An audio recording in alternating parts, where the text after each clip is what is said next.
practicing real quick. 1 2 1 2. 1 2 1 2.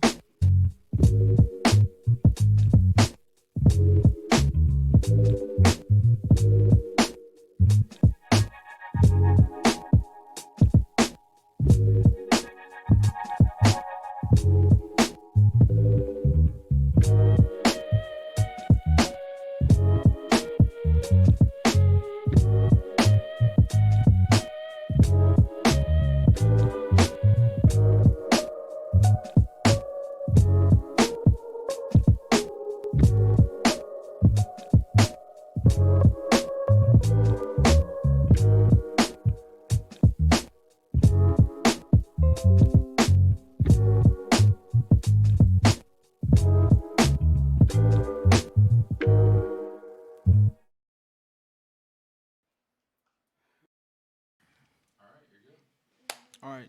Shalom. I'm Brother Luke, And I'm Brother Trana. Shalom.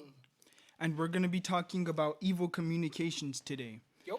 We're going to be talking about what to do when someone comes up to you with it, how you're supposed to handle it, and the types of evil communication.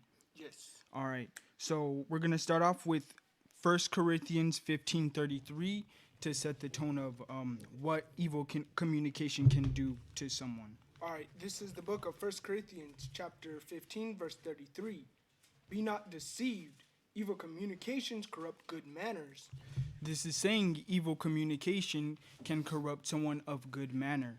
And let's say someone comes up to you and all they're talking about is wickedness. What do you do? Well, let's get Ephesians 5 and 6.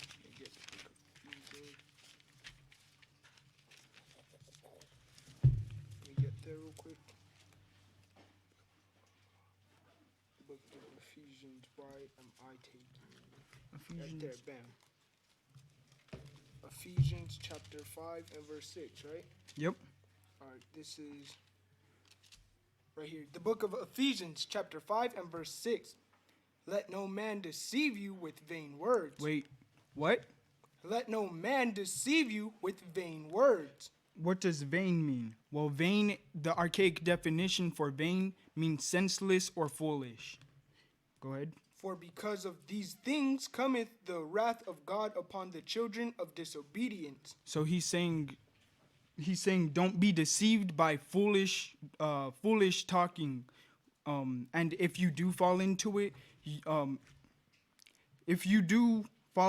there's only destruction for those who fall into it and for those who deceive people. Go ahead. Verse 7. Verse 7 Yep. for Ephesians. Yeah. Be not ye therefore partakers with them. So don't take part in what they're doing. Verse 8. For ye were sometimes darkness, but now are ye light in the Lord. That is saying we were once in the world, but now that we're changing our lives, we're supposed to be righteous. We're supposed to walk in that light. Walk as children of light. All right, verse 9. For the fruit of the Spirit is in all goodness and righteousness and truth. These scriptures are in goodness, righteousness, and truth. All right, hop down to verse 11. Verse 11, and have no fellowship with the unfruitful works of darkness, but rather reprove them. So you're not supposed to be hanging out with those that are only about wickedness.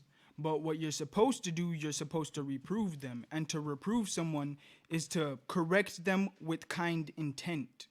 Hop down to 13. But all things that are reproved are made manifest by the light. For whatsoever doth make manifest is light. So that is saying to correct them is good. And whatever wickedness that you are correcting will be brought up into light. All right, so the topics that this is what you're supposed to do when you come across someone who's talking only about wicked things. You're supposed to not hang out with them. You're just supposed to correct them. All right, so let's go into the types of wickedness. So we're going to go into gossip, which is Sirach 19, 7 through 10. Go ahead. Sirach 19. All right. This is the book of Sirach, chapter 19, verse 7. Rehearse not unto another that which is told unto thee, and thou shalt fare never the worse.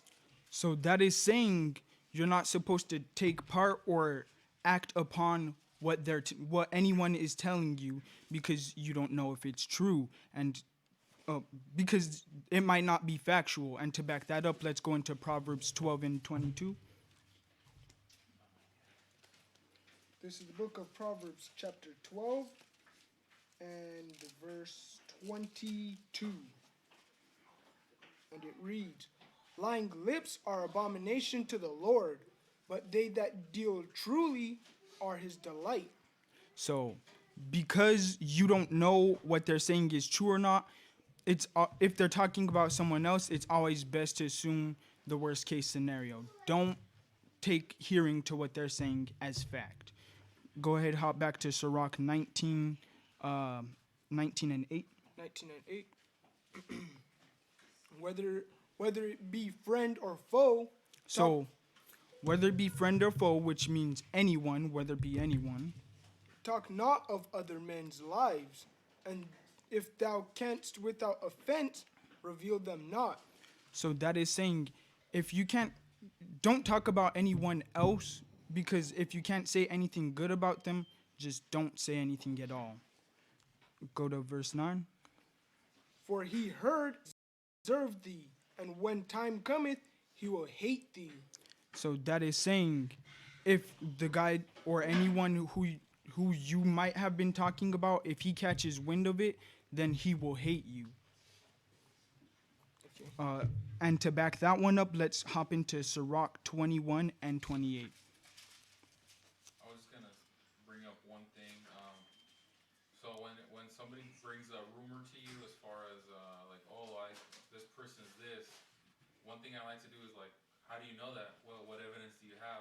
A lot of the times they don't have anything. It's just somebody else told them that. Yeah. Just repeating what they're saying, just like you said.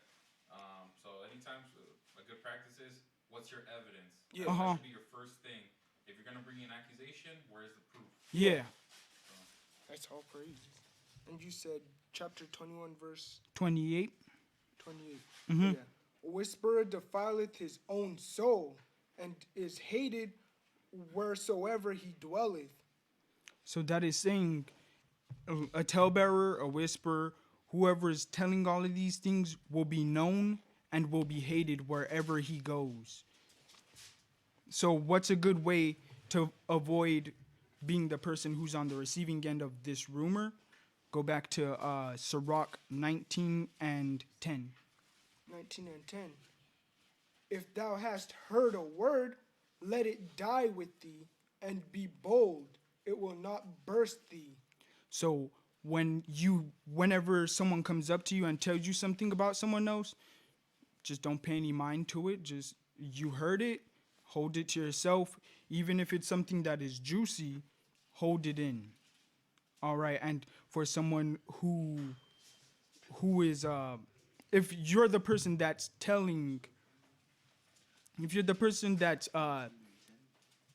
doing all the talebearing and stuff, how are you supposed to stop doing that? It's literally as simple as stopping. Go to Leviticus 19 and 16.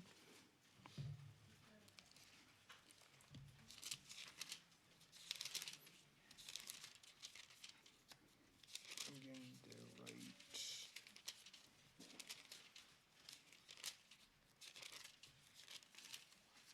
This is the book of Leviticus, chapter 19 and verse 16. Thou shalt not go up and down as a talebearer among thy people, neither shalt thou stand against the blood of thy neighbor. I am the Lord. That is saying, just don't be a talebearer. And the second half is saying, where it says, neither shalt thou stand against the blood of thy neighbor. I am the Lord. That is saying, don't hate your brother. All right. So now let's say you come across someone like this, the best solution, we've came through some of these solutions. Ephesians 5 and 11 is also another solution.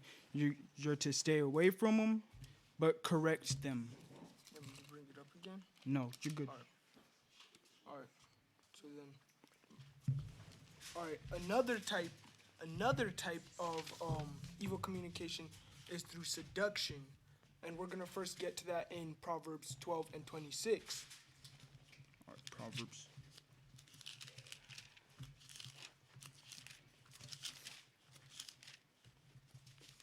Proverbs 12 And and 26. 26. Yeah.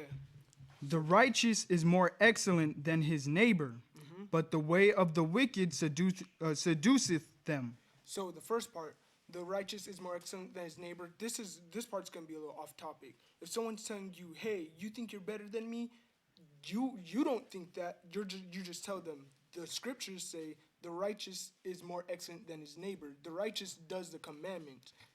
The neighbor, if he's in this, then he is also amongst us. But the second part, but the way of the wicked seduceth them. This doesn't necessarily mean seduce with lust, but this means to seduce in wickedness. But we're going to get into seducing with lust as evil communications. Go ahead. It's going to be Proverbs chapter 7. And we're going to start at verse 1. All right, so this is the book of Proverbs, chapter 7 and verse 1. My son, keep my words and lay up my commandments with thee. Keep my commandments and live, and my law as the apple of thine eye. Then verse 3. Bind them up upon thy fingers, write them upon the table of thine heart. Now stop. So this is telling you to always keep the commandments. I'm going to get to the lust part, but first remember, always keep the commandments. Verse 4. Say unto wisdom, art thou my sister? And call understanding thy kinswoman? So stop right there. So, like I said, we're supposed to keep these scriptures. A part of this, verse 4, we're supposed to look at our women as our sisters. We're not supposed to lust after them. If you look at your sister, will you lust for them? Continue. All right. That they may keep thee from the strange woman, from the stranger which flattereth with her words. Now stop right there. So this is talking about now we're going to get into a story about a man and a woman. This woman is a whore, but let's go. For at the window of my house I looked through my casement, and beheld among the simple ones, I discerned among the youths, and a... Now stop right there. So this is talking about a young man. He's simple-minded. He lacks understanding, and he's very simple-minded. If she says anything, he's probably gonna go and sleep with her at this point. Go ahead, continue. A young man void of understanding, passing through the street near her corner, and he went the way to her house. In the twilight, in the evening, in the black and the dark night. All right, stop. So this is talking about he's going around and he's looking for a woman.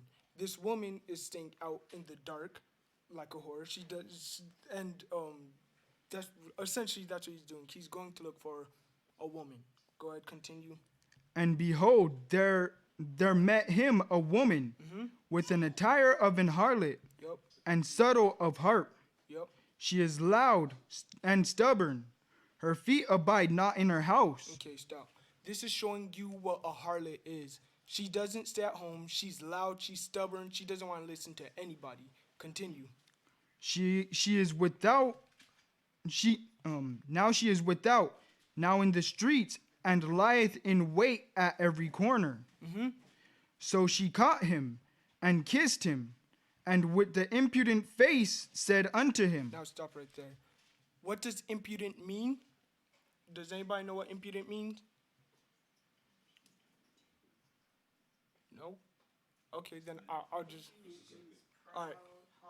We're going to get the definition for impudent. But for you, actually no. Anybody got it? All right, go ahead. It says impudent, not showing due respect for another person. Impertinent. Yep. So this is showing that she's bold. She doesn't care. She's not even shameless about it. She just went up to him and kissed him. And go ahead, continue. I have peace offerings with me. Yep. This day I have paid my vows. Yep.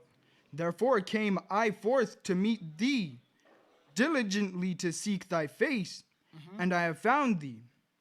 I have decked my bed with coverings and of tapestry. So stop. She's right now telling him what she has, like pretty much seducing him. Like this is what I have here. You pretty much need to come over. I have this on my bed. I have that, and continue. With carved works, with fine linen of Egypt. I have perfumed my bed with myrrh, aloes, and cinnamon. She's giving him the smell and everything. She's setting it up for him to go and follow her home. Continue. Come, let us take our fill of love unto the morning. Let us solace ourselves with love. So she's going and telling him, let's go back to my place, and they're gonna do what they're gonna do till the morning. Continue. For the goodman is not at home. He is gone a long journey. So this man is her man is not home right now. He's gone far, far away. Continue. He hath taken a bag of money with him, and he will come at home the day appointed. It's the same thing that you would do with a whore. You would give her money. Continue. With her much fair speech she caused him to yield. With the flattering of her lips she forced him. So right there, she seduced him. He went with her. Continue. He goeth after her straightway, as an ox goeth to the slaughter. So it's comparing him going into her house as an ox, because an ox isn't bright. An ox is pretty dumb too, just like this simple man. It compares him going into her house as an ox going to a slaughterhouse. The ox doesn't know it's going to be killed there. Go ahead. Or as a fool to the correction of the stocks, till a dart strike through the coal of wisdom. Okay, now verse 24. His liver as a bird hasteth to the snare, and knoweth not that it is for his life. Yep. Continue. Hearken unto me now, therefore, O ye children. Now stop right there. Remember, at the beginning, follow the commandments. Remember my commandments. Continue. And attend to the word of my mouth. Let not thine heart decline in her ways. So do not follow her ways. She's seducing you. Don't follow her ways. Continue. Go not astray in her paths. Yep. For she hath cast down many wounded. Yea, many strong men have been slain by her. So right there, it's showing you these strong men, their weakness was the lust. They've all been slain by her. They've all been going to this whore because, hey, guess what? That's what they do. They have their legs open for pretty much everybody. All these strong men, their weakness was lust, and they fell for it. Her house is the way to hell, going down to the chambers of death. It compares her house as the chambers of death. You do not want to be there. Do not follow this person. Go ahead. All right, so now we're going to be talking about anyone who's talking against the scriptures. Go into Romans 16 and 17. Can I bring another scripture out on the topic of, Seduction? Yeah. Yeah. Go to read Sirach 9 and 9. Sirach 9 and 9. All right, this is the book of Sirach, chapter 9 and verse 9. Sit not at all with another man's wife, nor sit down with her in thine arm, and spend not thy money with her at the wine, lest thine heart incline unto her, and so through thy desire will fall into destruction. So, I was gonna say like that goes into not when at a job or in general, you shouldn't be talking to another man's wife by yourself. And what is that?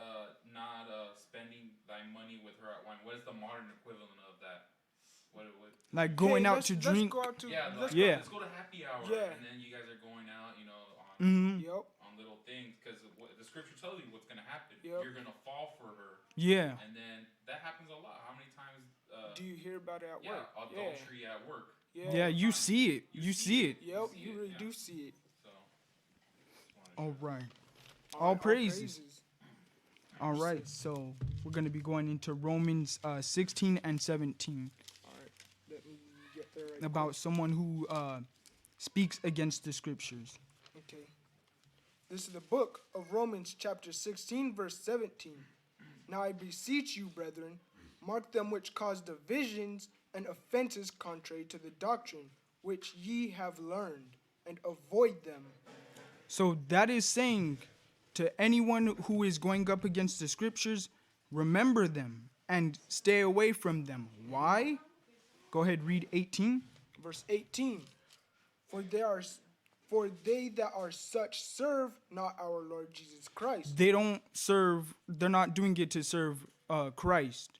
All but right, go their ahead. own belly. And by the good words and fair speeches deceive the hearts of the simple. So they're only doing it for their own personal gain, to gas themselves up and to make it benefit for only them.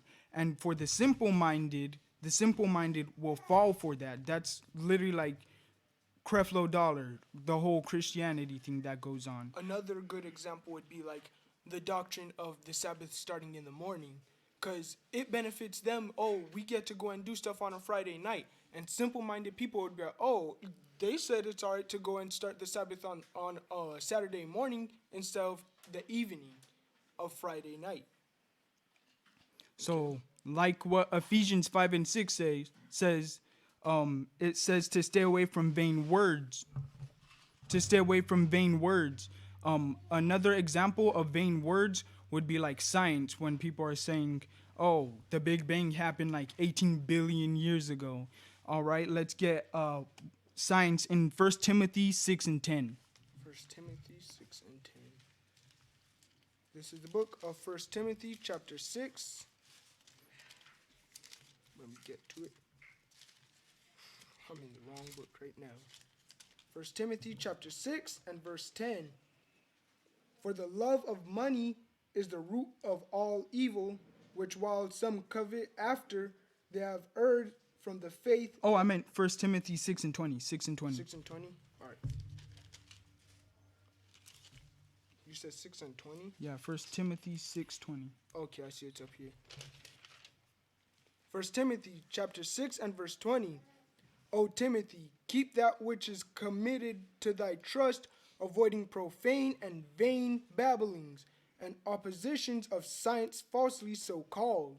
So that is saying to just stay away from any vain babblings, which are like foolish things from science, such as the Big Bang, saying Adam and Eve didn't exist. Everything was more from when two big pieces of meteor impacted on each other and created the earth. Vain ba- They're saying wolves because I guess wolves are now like getting into the lakes and swimming more. Uh-huh. They're saying they're gonna evolve into marine creatures. Yes, That's foolish cool. things like that. Stupid That's like foolish. that. What the heck? That's foolish. Some sea wolves over Well, here. It's just dumb. Makes sense. Get out of here. All right. So we're gonna start closing out the class. Sorry, it's not long. If it's not to your liking, but hey, it is what it is. I don't know. Do you guys have Titus 3:9? Titus 3 and 9, no. Bring that? Nope. Okay. Yeah, You we could can bring it bring out. Bring that out. Titus chapter 3 and verse 9. But avoid foolish questions and genealogies and contentions and striving about the law, for they are unprofitable and vain. So we see this a lot where, you know, if you celebrate dark moon, I said full moon, Uh-huh. there's contention and it's unprofitable because you're never going to change my mind and I'm not going to change yours. You're set and you believe us, you see it in the scriptures a certain way that I do. Yeah. Mhm. Paul's telling you to avoid this. So, But go to verse 10. verse 10, a man that is heretic after the first and second admonish reject. Like you were saying, if you tell him once, twice, because if he's part of your congregation and you tell him like, no, we're celebrating it the new moon on the full moon, and he keeps trying to do a dark moon thing, what is that going to happen to your congregation? They're going to start. There's going to be questioning, conflict. oh, There's going to be conflict. There's going to be factions. Yeah. Those people after the first and second time, Paul here's telling you get rid of them, reject them. So All praises. You said Titus, which one? Titus 3 and 9 to 10. All right. yeah. All right. Make sure you put that down for sure. All right, for sure. All right. But we're going to start closing out the class. We're not stopping with this scripture. We still got a couple more. But we're going to go to Sirach chapter 13, verse 17. 13 and 17. Yes. Because we All shouldn't right. be surrounding ourselves around people that do evil communication. We should go and separate ourselves. Continue. Go ahead. What fellowship hath the wolf with the lamb? Yep. So the sinner with the godly. Okay. Now verse 18. What agreement is there between the hyena and the dog? So these are examples. These are questions like what would they have together? What would they do with each other? Continue. Verse 19. And what peace between the rich and the poor? As the wild ass is the lion's prey in the wilderness, so is the rich eat up the poor. So they have nothing in common. They're complete opposites of each other. The ass is the prey to a lion. The poor eats up the rich eats up the poor. The poor can't do anything to the rich man. Let's go to Sirach chapter 9 and 18. Sirach chapter 9, 18. All right. This is the book of Sirach chapter 9, verse 18. A man of an ill tongue is dangerous in his city, and he that is rash in his talk shall be hated. So this man he doesn't know how to speak. He's rash. He's quick to say something. He doesn't think about what he's about to say. He's not even concerned about it. Yeah, and he's dangerous to his city because that's going to cause strife and hate upon everybody there. But here's what we do need to do. Go to Sirach 9:15. So just jump up to 15. All right. Let thy talk be with the wise, and all thy communication in the law of the Most High. Yep, 16. And let the just men eat and drink with thee. So we're supposed to surround ourselves with wise men. We're eat, drink, whenever, any moment we're supposed to surround ourselves with wise men because you become the people that you surround yourself with. And let thy glory be in the fear of the Lord. So all of us are supposed to be in fear of the Lord. And does anybody want to bring up anything? Something about the whole thing, the concept of science. Colossians 2 and 8 also speaks about what science really is and most of this whole deceitfulness that this world brings. All right, this is the book of Colossians chapter 2 and verse 8. Beware lest any man spoil you through philosophy and vain deceit. What is philosophy? Science. Philosophy can root from science, but what it really is read the next one.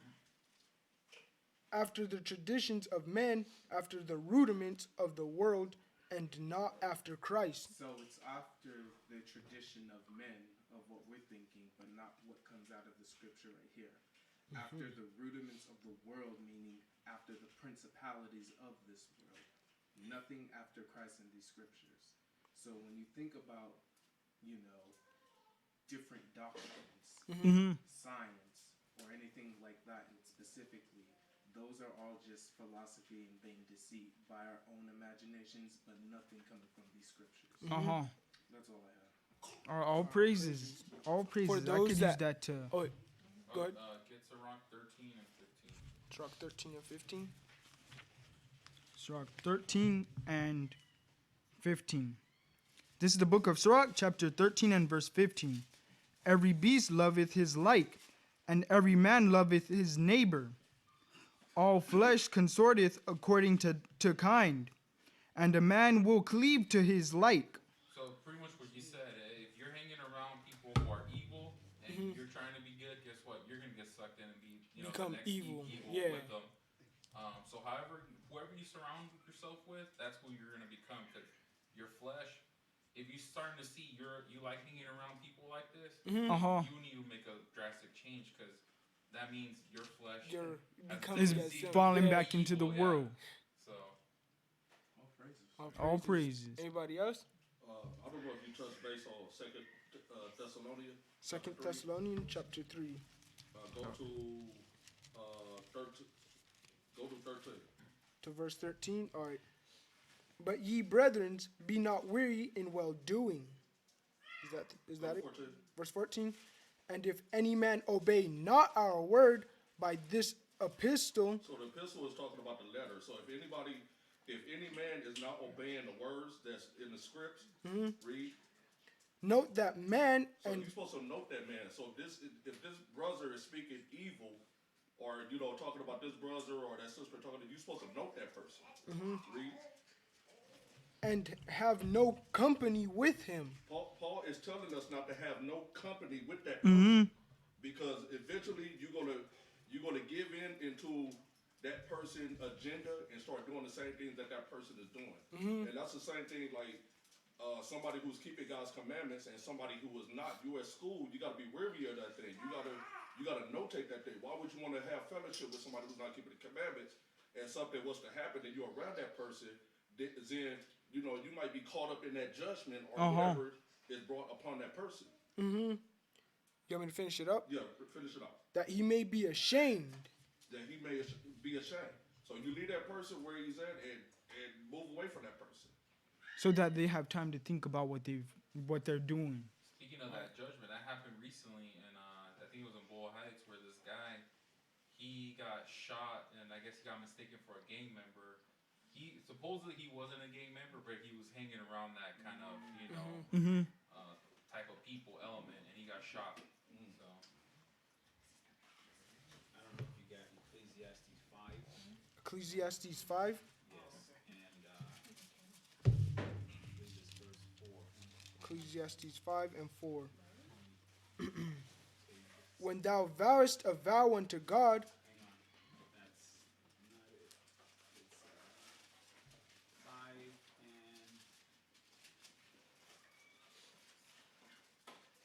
2. 5 and 2. Be not rash with thy mouth, and let not thine heart be hasty to utter anything before God. For God is in heaven, and thou upon earth. Therefore let thy words be few. So clearly, you're not supposed to be rash and speak foolish things from your mouth. You don't want to go ahead and just open your mouth and everything falls out. Because in verse 6, it picks up and it explains why you should not do that. Verse 6. Suffer not thy mouth to cause thy flesh to sin. Do not open your mouth to say something which will cause you to break God's laws. Read. Neither say thou before the angel that it was an error. Because God sees the intent of your heart. That which came out of your mouth was already planned. And then you turn around and lie and say it's an error. Read.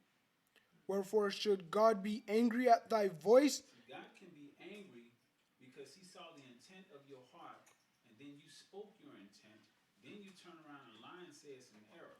So now God's angry at you. Read. And destroy the work of thine hands? So he's going to turn around and destroy everything that you desire to do. So you need to be careful what you say, especially to your brothers and sisters, and those that are righteous and keeping commandments. Be real careful.